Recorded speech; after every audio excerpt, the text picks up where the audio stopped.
Olá, muito bom dia e bem-vindos à primeira edição do CNN Mercado. Essa semana termina com a Petrobras nos holofotes. Isso depois de um embate em torno da estatal ter crescido, inclusive, nessa quinta-feira. A possibilidade na troca de comando ganhou força depois de uma sequência de desentendimentos entre o atual presidente da Petrobras, Jean Paul Prates, e o ministro de Minas e Energia, Alexandre Silveira. Um dos principais atritos foi em março, quando o Conselho de Administração da empresa, que conta com forte influência do governo, barrou o pagamento de 43 bilhões em dividendos extras aos acionistas. Nesse contexto, o nome de Aloysio Mercadante surgiu entre os cotados para assumir a presidência da empresa em uma eventual troca. Agora, o mercado espera pela conversa entre Prates e o presidente Lula, que deve ocorrer nos próximos dias, e que um desfecho seja também anunciado. Com tantos rumores, a Comissão de Valores Mobiliários abriu na noite de ontem um processo administrativo para analisar as informações sobre a estatal. O dia de estresse impactou as ações da empresa, que tiveram fortes oscilações e encerraram em queda na véspera. Mas, além da Petrobras, o mercado acompanha outros dados importantes nessa sexta-feira. Nos Estados Unidos, o chamado payroll será divulgado logo mais agora pela manhã.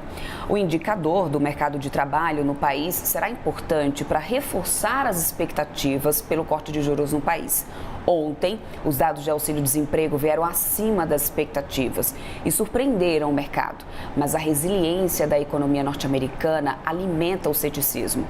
Discursos mais recentes dos Fed Boys e do próprio Jerome Powell não trouxeram sinais claros sobre a política monetária.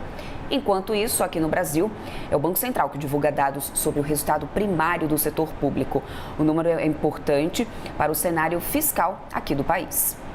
E por falar em Estados Unidos, por lá os índices futuros sobem após recuos de mais de 1% na quinta-feira. O estresse veio depois do presidente do Federal Reserve de Minneapolis, ele ter afirmado, inclusive, de que é possível que o banco não corte as taxas de juros nesse ano, caso a inflação continue mais persistente. Falando agora das bolsas na Ásia, por lá o índice Nikkei do Japão caiu quase 2% nessa sexta-feira, atingindo uma mínima de 3 semanas e, portanto, registrando a pior semana de negociações desde setembro de 2022, com as ações de tecnologia recuando na esteira de Wall Street. Em Hong Kong, o índice Hang Seng também caiu 0,01%. E todo esse movimento é um reflexo de uma cautela dos investidores antes do relatório mensal sobre empregos nos Estados Unidos, que será divulgado logo mais e pode dar uma perspectiva de quando o Federal Reserve reduzirá essa taxa de juros. Essa foi a primeira edição do CNN Mercado e eu volto às 5 para meio-dia com mais atualizações. Até lá!